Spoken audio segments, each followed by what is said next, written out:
اللہ تعالیٰ نے سورہ یوسف جیسی کہانی اور کوئی نہیں سنائی. خود اللہ نے کہا نحن نقص علیک احسن القصص. میرے محبوب آپ کو سب سے خوبصورت کہانی سنو. سب سے خوبصورت کیا ہے؟ یوسف کی کہانی. اور کسی نبی کا یوں تفصیل سے چلتے چلتے واقعہ پورے قرآن میں اور کہیں نہیں جیسے یوسف علیہ السلام کی کہانی. یوسف علیہ السلام کے بھائیوں کے ظلم کی وجہ سے 40 سال ان کو در بدر ہونا پڑا. 40 برس گھر سے جدا رہے. پھر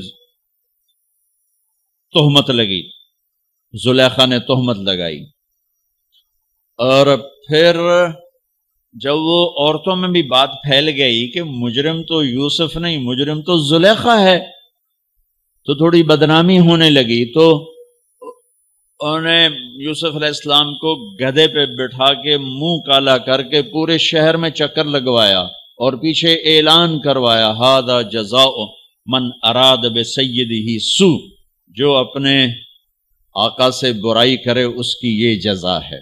یہ بازار میں نبی ابن نبی ابن نبی ابن نبی گدھے پر پھرایا جا رہا. پھر جیل 309 سال بضع سنین.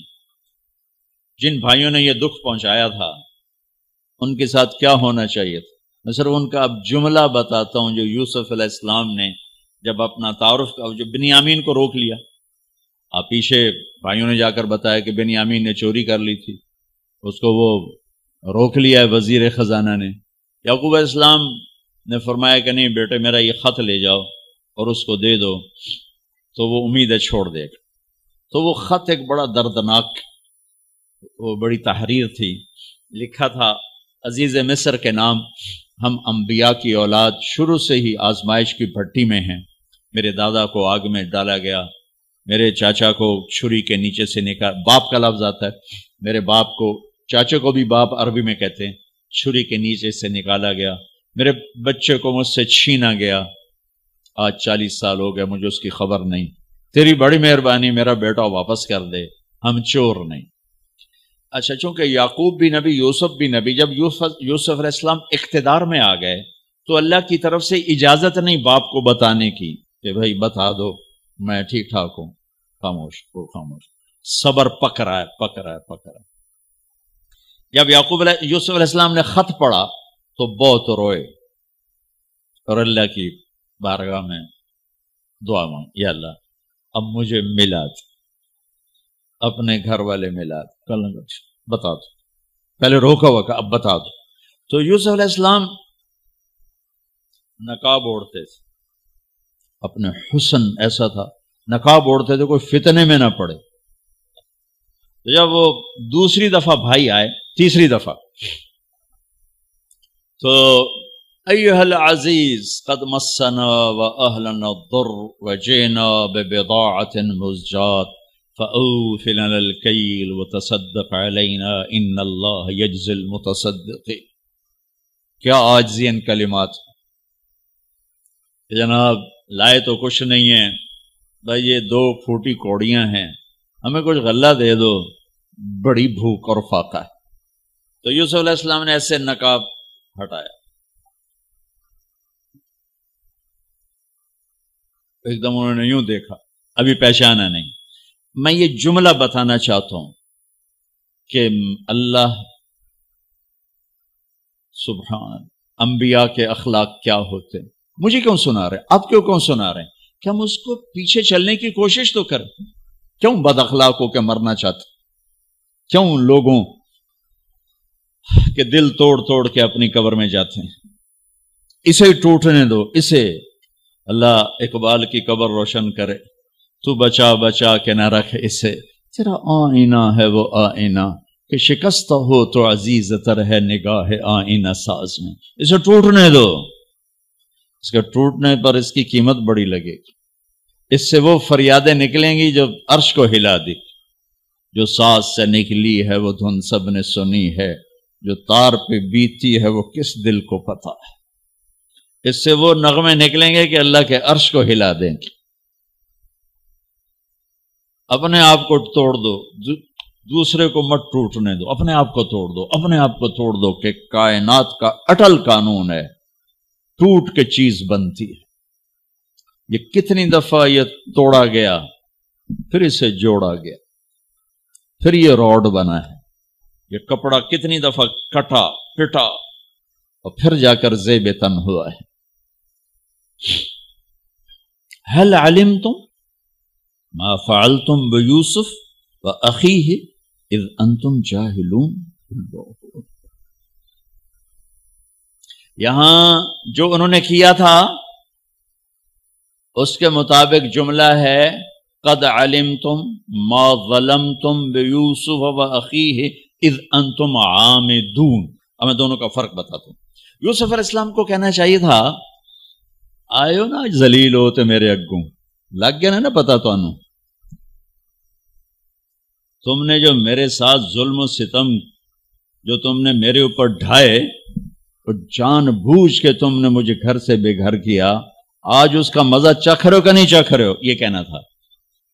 قد علمتم، تمہیں سارا پتا تھا، تم نے مجھے گھر سے نکالا، کنویں میں ڈالا، بازار میں بکا، تہمتیں اپنے دامن میں سمیٹ کے جیل میں گیا، یہ کہنا تھا۔ واہ واہ، یوسف علیہ السلام پہ قربان جاؤں۔ هل علمتم ما فعلتم بیوسف واخیہ اذ انتم جاہلون۔ مجرم کی طرف سے صفائیاں پیش کر رہے ہیں، مدعی۔ آپ بے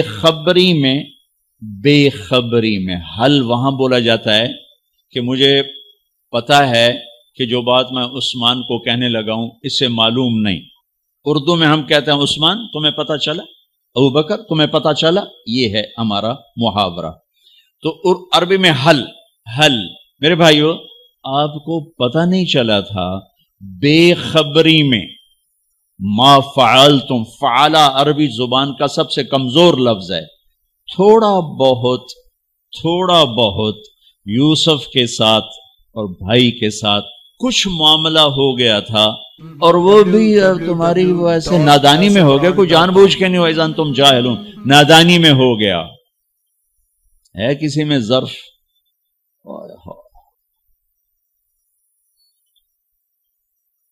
بھائیوں نے ایسے دیکھا۔ قرآن سارا ہی بڑا خوبصورت ہے، لیکن بعض مقامات پر آ کر انسان کو حیرت میں گم کر دیتے۔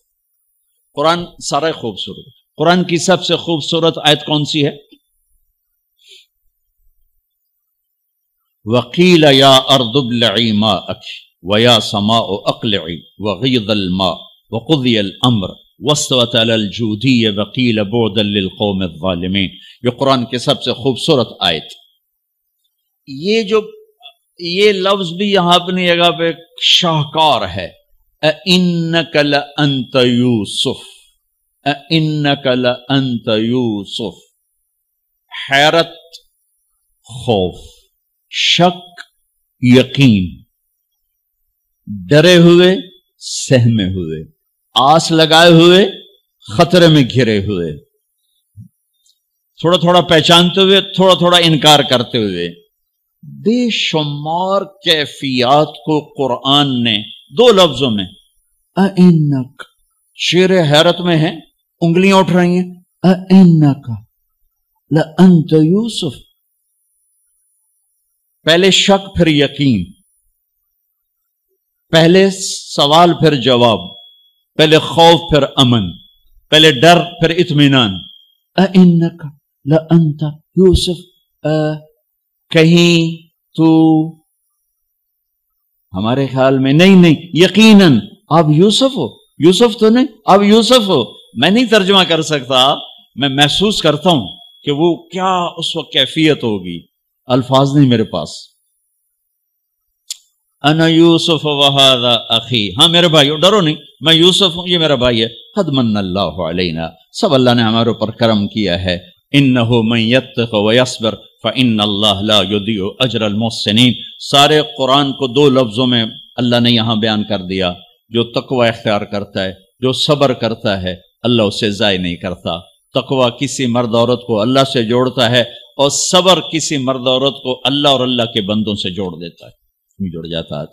پورا اسلام 2 صفتوں میں بیان کر دیا، وہی صبر کو میں کہہ رہا ہوں، صبر، معاف کرنا، درگزر کرنا، یہ مکمل اسلام کی تصویر ہے۔ اس میں ایک فریضہ حج ہے، اللہ آپ کا ہمارا سفر قبول فرمائے، مبارک کرے۔ ہر فرض کا بدل موجود ہے۔ ابھی ظہر کی نماز پڑھی جائے گی، کل کی ظہر موجود ہے، عصر پڑھی جائے گی، آگے عصر موجود ہے۔ آج کی ظہر میں کوتاہی ہو گئی، کل کی ظہر میں کوشش کرنے کا موقع موجود۔ اس سال کے روزے میں کوتاہی ہو گئی، اگر زندگی باقی رہی تو اگلے سال کے روزے میں اس کے ازالے کی شکل موجود ہے۔ حج زندگی میں ایک دفعہ فرض کن کا، ذرا ہاتھ کھڑا کر، فرض حج پہ کون جا رہا ہے؟ ماشاءاللہ کافی سارے لوگ جا رہے ہیں۔ فرض حج زندگی میں ایک دفعہ ہے، اس کے بعد فرض کوئی نہیں، نوافل ہے۔ اور نفل اور فرض میں اتنا فرق ہے کہ ساری زندگی حج کرتا رہے فرض حج کو نہیں پا سکتا، ساری زندگی روزے رکھتا رہے فرض روزے کو نہیں پا سکتا۔ تو اللہ تعالیٰ نے ایک جملے میں سارے حج کے آداب بتا دی، تزودوا فإن خیر الزاد التقوی۔ تزودوا، بھائی کوئی سامان سمون ٹھیک کر لو، لے کے جاؤ۔ تزودوا ایک لفظ، مادی جسمانی ضروریات کے لیے ایک لفظ۔ ہاں بھائی پاسپورٹ دیکھ لو، ٹکٹ دیکھ لو، اور اپنا پیسے دیکھ لو، سامان دیکھ لو، اور آگے عثمان تمہارے لیے ہے بھائی، تو ایس ہوٹل جا، تو ایدے جا، تو ایدے جا، اے کھا لو، اے پی لو، اے کھا لو، اے پی لو، ٹھیک ہے؟ اس کے لیے ایک لفظ تزودوا، تزودوا۔ اور تمہارا تو حج بھی مہنگا ہے، لہذا تسی ذرا چوکھے ہی احتیاط کرو گے، تائیں پیسے بھی بوڑا ہو تو ٹائم بھی برباد کر کے آ جاؤ، وہ نوے ہر شے گئی۔ تو میرا اللہ مادی ساز و سامان وہ بھی لے کے جانا ہوتا ہے، اس کے لیے کہتا ہے تزودوا، ایک لفظ، ایک لفظ، ابے لے لو سامان سمون لے لو۔ پھر آگے جو اصل حج کا سامان ہے اس کے لیے پورا جملہ بولتا ہے، پورا جملہ کا ایک سامان میں تمہیں اپنی طرف سے بتاتا ہوں، کیا لینا ہے کچھ نہیں بتایا۔ پہلے تو آٹا بھی جاتا تھا، ہماری تائی مرحومہ وہ 67-68 میں حج پر گئیں، قافلہ کٹھا، سارے ذمہ دار کٹھے، سارے خاندان کٹھے، بوریاں آٹے دیاں، بوریاں چاولوں دیاں، پیپے گھیو دے، بری جہاز پہ جانا، پورا ٹرک دا سامان ساڑی تائی دے نال ہوئے، ایک چاچا آئی، ایک تائی آئی، 2-4 بندے ساڑے خاندان دے آن، پورے ٹرک دا سامان نال جاندہ پہ۔ اس کے لیے ایک لفظ ہے تزودوا، لیکن اللہ نے کچھ نہیں بتا کیا لے کے جانا کیا نہیں لے کے جانا، کہ تم آپ سمجھے کہ ایک سامان میں تمہیں بتا رہا ہوں وہ تمہارے ذہن میں نہیں، لہذا وہ غور سے سنو۔ تزودوا، ابھی کو لے لو سامان، پھر آگے کہا جو میں بتانے لگا ہوں اگر وہ ساتھ نہ ہو تو سارا حج زیرو ہو جائے گا، اگر وہ ساتھ ہے تو سارا حج پورا ہو جائے گا۔ وہ کیا ہے؟ فَإِنَّ خَيْرَ الزَّادِ التَّقْوَىٰ۔ اتنا لمبا جملہ بتایا کہ سب سے بہترین حج کا سامان ہے تقویٰ، تقویٰ، یہ ساتھ لے کے جانا، تو ہمارا حج مزدار ہو جائے گا، بہترین ہو جائے گا، باقی اونچ نیچ ہو جائے گی لیکن بہترین ہو جائے گا۔ ایک سال بارش آ گئی، 8 لاکھ کھلے بھی روڑ گئے تھے، 2 لاکھ کھلے بھی روڑ گئے تھے، 15 لاکھ کھلے بھی روڑ گئے، بیٹھے رہو بھائی، تو اللہ جب چاہے نظام توڑ دے، جب چاہے سارا نظام ختم کر دے، لیکن تقوی کو نہ بارش لے جا سکتی، نہ بجلی، نہ بھاپ، نہ گرمی، نہ سردی، نہ خیمہ، نہ ہوٹل۔ کا ہر مرد عورت کراچی سے چلنے سے پہلے حج کے سفر کے لیے تقوی کا سامان اکٹھا کرے، آنکھ میں حیا کا سرما لگائے، آنکھ بے حیا نہ ہو، کانوں میں ڈاٹ لگائے، کسی کی غیبت نہیں سننی، کسی کی برائی نہیں سننی، منہ پہ ٹیپ لگائے، گالی نہیں دینی، غیبت نہیں کرنی، لڑنا نہیں، جھگڑنا نہیں، بدتمیزی نہیں کرنی۔ چھوٹی چھوٹی باتوں پہ لڑ رہا تھا، میں نے کمرہ نہیں دیتا، میں نے ایتھے نہیں دیتا، میں نے ایتھے نہیں دیتا، روٹی ٹھڈی آ گئی، سالن ٹھڈ آ گیا، وہ اس پہ لڑ رہے ہوتے ہیں، وہ بھول جاتے ہیں ہم تو اللہ رسول کے مہمان ہیں، اور اللہ رسول کی مہمانی میں جو تکلیف آتی وہ تو جنت کا سامان بن رہا ہے. آپ کو ایک بات بتاؤں، جتنا بھی یہ تمہیں سکھ پہنچائے گا نا تو اللہ دھکا ضرور لاؤنا ہے. تو جہاں دھکا آیا نا وہاں بیٹھ کے دعا کرنا، اینو گالی نہ کڑے جی، اس لیے دعا کرے جی.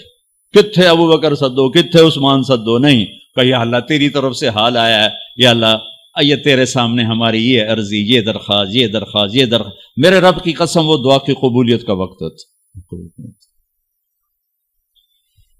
92 کا حج میں نے کیا تھا، جدے والے بڑا وی آئی پی حج کراتے تھے اس وقت، لیکن ہماری بس جو پھنسی رش میں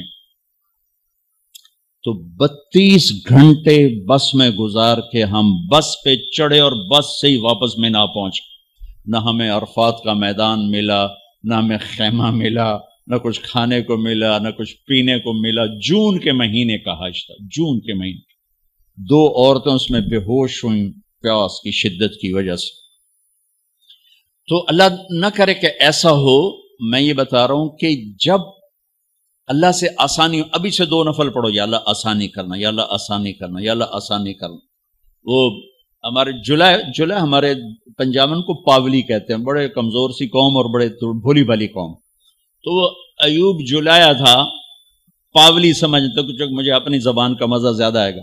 اس کو ہو گیا بخار ہو گیا لمبا. ایوب علیہ السلام پہ 18 سال بیماری رہی ہے، ٹھیک ہے. وہ کہنے لگا اللہ سائیا میں تو ایوب نبی نہیں، میں تو ایوب پاولیاں، میرا بخار کیوں لمبا کیتی جان، میرے نال تا مہربانی کر، مینوں کدے پھا چڑھے. تو تم سب کہنا یا اللہ ہم تو ایوب جو لاہے ہیں، ایوب نبی نہیں ہے، آسانیاں کر یا اللہ، آسانیاں کر یا اللہ. برگر بھی کھواتے حج بھی کرا، آئس کریم بھی کھواتے حج بھی کرا. اللہ سے مانگنا، مشقت کبھی نہ مانگنا، کبھی نہ مانگنا، کبھی نہ مانگنا. میرے والد صاحب رحمت اللہ علیہ ڈیرے میں بیٹھے ہوئے تھے، لہر میں آ گئے. اللہ سائیں آپ بخار دے میں آ توڑے گناہ تا معاف ہونا. راتی 104 تو چڑھیا 104 تے اب حال میں کیا اب بابا رب نو ایڈا چھوٹا تو بنا چھڑے بھئی بخار نال ہی گناہ اس معاف کرنے، تو ایویں منگیا یا اللہ میرے گناہ معاف کر. ہن منگیا ہی تو بھو گناہ. اللہ سے مشقت نہ مانگنا، یا اللہ آسانیاں کر، یا اللہ آسانیاں کر. لیکن اگر آ جائے ہاتھ اٹھا لیں، وہی عرفات ہوگا، وہی مزدلفہ ہوگا، وہی مینا ہوگا.